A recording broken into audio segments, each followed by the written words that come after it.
Topic है अधिनायक तंत्र। अधिनायक तंत्र में भी राजतंत्र की भांति संप्रभुता एक ही व्यक्ति में निहित होती है और शासन कार्य सत्ताधारी व्यक्ति की इच्छा अनुसार ही चलता है। राजतंत्र अधिनायक तंत्र प्रमुख अंतर शासक द्वारा पद ग्रहण करने की विधि में निहित है।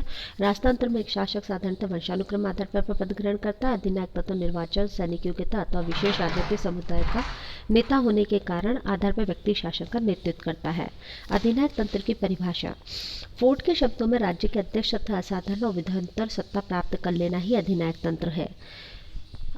न्यूमैन के अनुसार अधिनायक तंत्र से हमारा अभिप्राय व्यक्ति तथा व्यक्ति के समूह के शासन से है जो राज्य की सत्ता पर बलपूर्वक अधिकार कर लेते हैं और उसका असीमित रूप से प्रयोग करते हैं। अधिनायक तंत्र प्राचीन और नवीन। अधिनायक तंत्र प्राचीन नवीन दो रूपों में हमारे सामने आता है। प्राचीन अधिनायक तंत्र उसे कहा जाता है जिसमें सत्ताधारी व्यक्ति सैनिक शक्ति की सर्वोच्चता के आधार पर अधिनायक बन जाते हैं। नेपोलियन बोनापार्ट का अधिनायक तंत्र इसी प्रकार का था। आधुनिक में अधिनायकवाद का रूप अधिनायक के पदारूढ़ होने की दृष्टि से बदल गया है और अब अधिनायक उस दल का नेता होता है जो किसी देश विशेष को शासन सत्ता प्राप्त कर लेता है। इस प्रकार के अधिनायक जनता अथवा कम से कम किसी दल विशेष की पसंदगी के आधार पर पद ग्रहण करते हैं तथापि पदारूढ़ होने के बाद तानाशाही ढंग से ही देश का शासन का संचालन करते हैं। आधुनिक अधिनायकवाद का उत्कर्ष। प्रथम विश्व युद्ध को स्वैच्छाचारिता के विरुद्ध लोकतंत्र का युद्ध कहा गया था और इसलिए युद्ध समाप्त होने पर आशा की जाती है कि अब संपूर्ण यूरोप में लोकतंत्र स्थापित हो जाएगा, लेकिन वर्साई की संधि से ही लोकतंत्र के विनाश के बीज निहित थे और युद्ध उपरांत परिस्थितियों ने पल्लवित होने के पर्याप्त अवसर मिले। परिणामस्वरूप सन 1939 तक Italy, Spain, Poland, Yugoslavia, Romania, Germany और ग्रीस में अधिनायकवाद की स्थापना हो गई। अधिनायकवाद के इस उत्कर्ष के लिए उपरांत निम्नलिखित परिस्थितियों को उत्तरदायी कहा जा सकता है। संसदीय संस्थाओं के प्रति अविश्वास। प्रथम विश्व युद्ध के भीषण विनाश से पीड़ित मानव संसदीय संस्थाओं के प्रति विश्वास खो चुके थे। युद्ध से लौटे हुए सैनिकों को लोकतंत्रात्मक शासन व्यवस्था से पूर्णतः असंतुष्ट है जिसके कारण उन्होंने अपने स्वजनों को खो दिया था और अब युद्ध का हर्जाना मांग रहे थे। कालांतर में यही असंतुष्टि अधिनायकवाद के रूप में हमारे सामने आई। वर्साई संधि। इस संधि में विजेता पक्ष ने विजित पक्ष में बहुत अधिक कड़ी शर्त लागू की थी और संधि न्याय भावना पर आधारित नहीं थी। इटली में मुसोलिनी और जर्मनी में हिटलर ने संधि के विरुद्ध लोकमत के नेतृत्व किया और अधिनायक बन बैठे।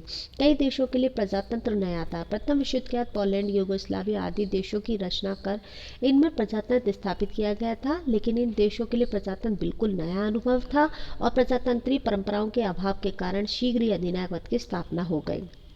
आर्थिक आत्मनिर्भरता की नीति का प्रतिपादन। प्रथम विश्व युद्ध के बाद आर्थिक स्वावलंबन की नीति का प्रतिपादन किया गया और व्यवहार में इस नीति के लक्ष्यों को अधिनायकवादी शासन में ही प्राप्त किया जा सकता था। आर्थिक संकट। सन 1929 के विश्वव्यापी आर्थिक संकट। इस संकट के समय अमेरिकी, फ्रांस आदि देशों द्वारा अपनाई गई आर्थिक नीति के कारण सभी देशों की आर्थिक स्थिति बहुत खराब हो गई थी। आर्थिक संकट से मुक्ति प्राप्त करने के लिए देश को आर्थिक स्रोतों का पूर्ण उपयोग आवश्यक था जो कि एक नियोजित अर्थव्यवस्था में किया जा सकता था। इस नियोजित अर्थव्यवस्था को एक अधिनायक की भली प्रकार कार्य रूप में परिणत कर सकता था। राष्ट्रीय संघ की असफलता। स्थापना के थोड़े समय बाद ही राष्ट्रीय संघ अपना सम्मान खो चुका था और निःशस्त्रीकरण सम्मेलन असफल होते जा रहे थे। बड़े देशों द्वारा किया जाने वाला शस्त्रीकरण छोटे देशों में उनके अस्तित्व के प्रति शंका उत्पन्न कर रहा था। ऐसी परिस्थिति में उन्होंने भी सैनिक तानाशाही के मार्ग को अपनाकर प्रभावशाली शक्तिशाली बनना आवश्यक समझा। प्रजातंत्र के कठिन आदर्श। प्रजातंत्र के आदर्श कार्य रूप में बहुत कठिन है और इनकी तुलना में अधिनायकवाद एक सरल शासन व्यवस्था थी जिसके अंतर्गत जनता को एकमात्र कार्य आज्ञा पालन ही था। यही कारण था कि युद्धोपरांत परिस्थितियों में प्रजातंत्र एक भ्रम और अधिनायकवाद एक वास्तविकता बन गया।